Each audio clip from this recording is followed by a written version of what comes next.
আসসালামু আলাইকুম। আইবিএন নিউজের বিশেষ এবং ব্রেকিং লাইভ সম্প্রচারে আপনাদের স্বাগত জানাচ্ছি। স্টুডিও থেকে আমি সাবরিনা।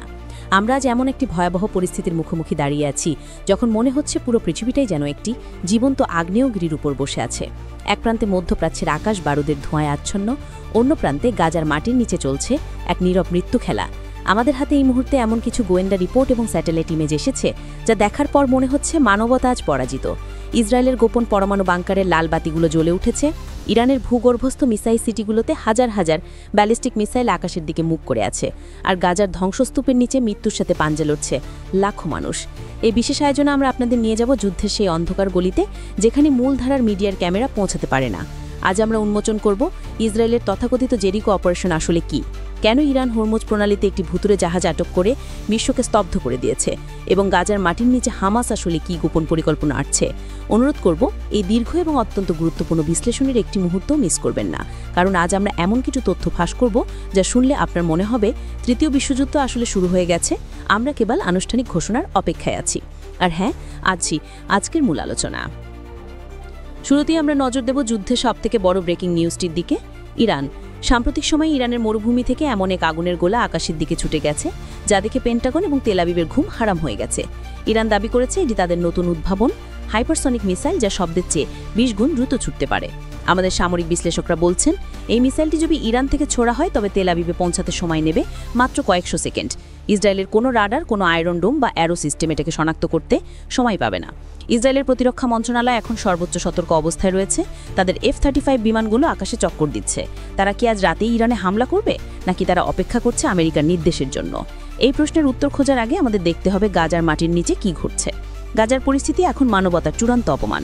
ইসরায়েল গাজার টানেল শাফটগুলোতে ভূমধ্যসাগরের লোনা পানি পাম্প করা শুরু করেছে। ইসরায়েল বলছে তারা হামাসকে টানেল থেকে বের করে আনতে চায়, কিন্তু তারা এটা বলছে না যে সেই টানেলগুলোতে হামাস যোদ্ধাদের পাশাপাশি হাজার হাজার সাধারণ ফিলিস্তিনি আশ্রয় নিয়ে আছে। সেখানে আছে ছোট ছোট শিশুরা যারা বোমার ভয় মাটির নিচে লুকিয়েছিল। আমাদের কাছে গাজা থেকে একজন প্রত্যক্ষদর্শীর ভয়েস মেসেজ এসেছে। তিনি চিৎকার করে বলছেন, বাঁচান, পানি বাড়ছে, আমাদের বাচ্চারা ডুবে যাচ্ছে। আপনি কি কল্পনা করতে পারেন? অন্ধকার সুড়ঙ্গ, চারদিক থেকে পানি ঢুকছে, আর বাঁচার কোনো পথ নেই। এটি কি যুদ্ধ, নাকি এটি ঠান্ডা মাথায় করা গণহত্যা?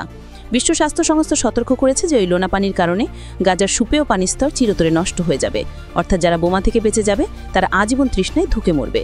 কিন্তু বিশ্ব বিবেক কোথায়? শ্রোতা বন্ধুরা, আপনারা যারা এইমাত্র আমাদের সাথে যুক্ত হলেন তাদের জানাতে চাই আমরা আইবিএন নিউজের পক্ষ থেকে জীবনের ঝুঁকি নিয়ে এই সত্য খবরগুলো আপনাদের সামনে তুলে ধরছি। আমাদের এই প্রচেষ্টাকে সার্থক করতে এবং পরবর্তী ব্রেকিং আপডেটটি মিস না করতে এখনই আমাদের চ্যানেলটি সাবস্ক্রাইব করে রাখুন। আপনাদের একটি সাবস্ক্রিপশন আমাদের সত্য প্রকাশে সাহস যোগায়। এবার আসুন আমরা নজর ফেরাই সমুদ্রের দিকে। হরমুজ প্রণালী, বিশ্বের অর্থনীতির লাইফলাইন। সেখানে এক নাটকীয় ঘটনা ঘটেছে যা যেকোনো হলিউড থ্রিলার মুভিকেও হার মানিয়ে দেবে। ইরান একটি রহস্যময় জাহাজ আটক করেছে। জাহাজটিতে একটি ভিনদেশি পতাকা ছিল, কিন্তু সেই দেশটি বলছে তাদের কোনো জাহাজ সাগরে নেই। তাহলে এই ভুতুরে জাহাজটি কার, এবং কেন এটি আটক করার পরপরই পেন্টাগন তাদের নৌবহরকে সর্বোচ্চ সতর্কতায় রেখেছে? আমাদের কাছে থাকা এক্সক্লুসিভ তথ্য বলছে এই ভুতুরে জাহাজটি আসলে ইসরায়েলের গোয়েন্দা সংস্থা মোসাদের একটি ভাসমান সাইবার স্টেশন ছিল। ওই জাহাজের কন্টেনারগুলোর ভেতরে ছিল অত্যাধুনিক সিগন্যাল জ্যামিং ডিভাইস এবং হ্যাকিং সরঞ্জাম। ইসরায়েল পরিকল্পনা করেছিল এই জাহাজ ব্যবহার করে তারা ইরানের মিসাইল গাইডেন্স সিস্টেম হ্যাক করবে, কিন্তু ইরানের রেভলিউশনারি গার্ডের নৌবাহিনী অত্যন্ত নিপুণভাবে ফাঁদ পেতে এই জাহাজটি আটক করেছে। এখন ইসরায়েলের সব গোপন সাইবার কোড এবং ফ্রিকোয়েন্সি ইরানের হাতে। এর মানে হলো ইসরায়েলের নিরাপত্তা ব্যবস্থা এখন ইরানের কাছে খোলা বইয়ের মতো।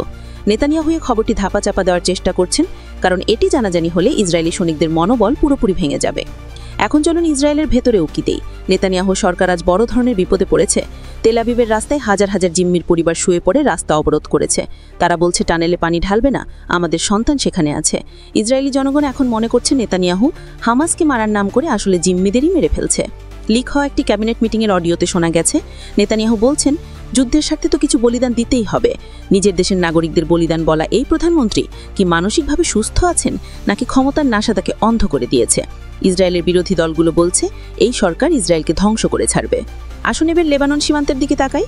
হিজবুল্লাহ এবং ইসরায়েলের মধ্যে উত্তেজনা চরমে পৌঁছে গেছে। হিজবুল্লাহ ড্রোন হামলায় ইসরায়েলের উত্তরাঞ্চলে আগুন জ্বলছে। ইসরায়েল দাবি করেছে তারা ড্রোনগুলো নামিয়েছে, কিন্তু সোশ্যাল মিডিয়ায় ছড়িয়ে পড়া ভিডিওতে দেখা যাচ্ছে হাইফা বন্দরের কাছে দাউ দাউ করে আগুন জ্বলছে। হিজবুল্লাহ প্রধান হুঁশিয়ারি দিয়েছেন যে গাজার টানেলে পানি ঢালার জবাব তারা হাইফার আগুনই দেবেন। আমাদের সামরিকবিদরা বলছেন হিজবুল্লাহর কাছে এমন কিছু অ্যান্টিশিপ মিসাইল আছে যা ভূমধ্যসাগরে থাকা আমেরিকার রণতরী ডুবিয়ে দিতে পারে। যদি সেটা হয় তাহলে তৃতীয় বিশ্বযুদ্ধ আর আটকাতে হবে না, তা আপনা আপনি শুরু হয়ে যাবে। শ্রোতা বন্ধুরা, আপনারা শুনছেন IBN নিউজের বিশেষ বিশ্লেষণ। একটু আবেগী জায়গা থেকে ভাবুন তো, গাজার ওই শিশুটি যে গতকাল রাতেও মায়ের কোলে ঘুমিয়েছিল, আজ সে লোনা পানিতে হাবুডুবু খাচ্ছে। তার অপরাধ কি ছিল? সে কি হামাস? সে কি ইসরায়েলের রকেট ছুড়েছিল? না, তার অপরাধ ছিল সে ফিলিস্তিনে জন্মেছিল। আজ বিশ্ব নেতারা যখন বড় বড় হোটেলে বসে মানবতার কথা বলছেন, তখন গাজায় কার্বন বোমা এবং পানি বোমা ফেলা হচ্ছে। এই দ্বিমুখী আচরণ আর কতদিন? আমাদের হাতে আজ এমন একটি ভিডিও এসেছে যেখানে দেখা যাচ্ছে ইসরায়েলি সেনারা একটি স্কুলের ভেতরে ঢুকে উল্লাস করছে, যে স্কুলটি তারা একটু আগেই বোমা মেরে উড়িয়ে দিয়েছে। সেখানে শিশুদের কাতা কলম ছড়িয়ে ছিটিয়ে আছে, আর সেনারা সেখানে সেলফি তুলছে। এই দৃশ্য দেখার পর মানুষ হিসেবে আমাদের কি আর কোনো লজ্জা অবশিষ্ট থাকে? প্রিয় শ্রোতা, আপনারা যারা এখনও আমাদের চ্যানেলটি সাবস্ক্রাইব করেননি তাদের আবার অনুরোধ করব, সত্যের পক্ষে থাকতে এখনই সাবস্ক্রাইব বাটনে ক্লিক করুন। আপনাদের সহযোগিতা ছাড়া আমরা এই কঠিন কাজটি চালিয়ে যেতে পারবো না। এবার আমি আপনাদের সেই সিক্রেট বা গোপন খবরটি দেব যে আমি শুরুতে বলেছিলাম। ইসরায়েলের দিমোনা পরমাণু কেন্দ্র, সেখানে সম্প্রতি সাইরেন বেজে উঠেছিল। ইরানের একটি গোয়েন্দা ড্রোন দিমোনার আকাশ সীমায় ঢুকে পড়েছে বলে ধারণা করা হচ্ছে। ইসরায়েলি এয়ার ডিফেন্স সেটাকে নামানোর আগেই ড্রোনটি হয়তো দিমোনার ছবি তুলে ইরানে পাঠিয়ে দিয়েছে। এর মানে হলো ইরানের কাছে এখন দিমোনার একদম লেটেস্ট লোকেশন এবং দুর্বল পয়েন্টগুলোর তথ্য আছে। ইরান যদি চায় তাহলে তারা সেখানে পিন পয়েন্ট হামলা করতে পারে। আর যদি দিমোনা আক্রান্ত হয় তাহলে তেজস্ক্রিয়তা বাতাসে মিশে যাবে, তখন বাতাসই হয়ে যাবে বিষ। সেই বিষাক্ত বাতাস কি বর্ডার মানবে? জর্ডান, মিশর, সৌদি আরব কেউ রেহাই পাবে না।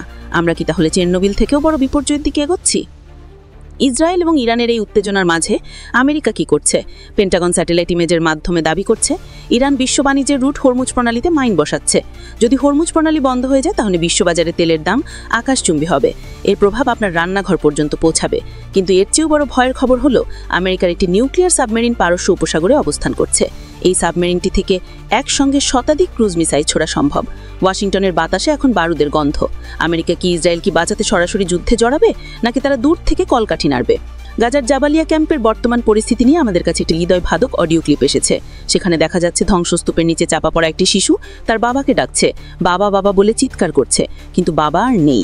ইসরায়েলি ড্রোনগুলো এখন শুধু যোদ্ধা নয়, তারা খেলনা হাতে থাকা শিশুদেরও টার্গেট করছে। জাতিসংঘের রিপোর্টে বলা হয়েছে গাজা এখন শিশুদের কবরস্থানে পরিণত হয়েছে। কিন্তু বিশ্ব বিবেক কোথায়?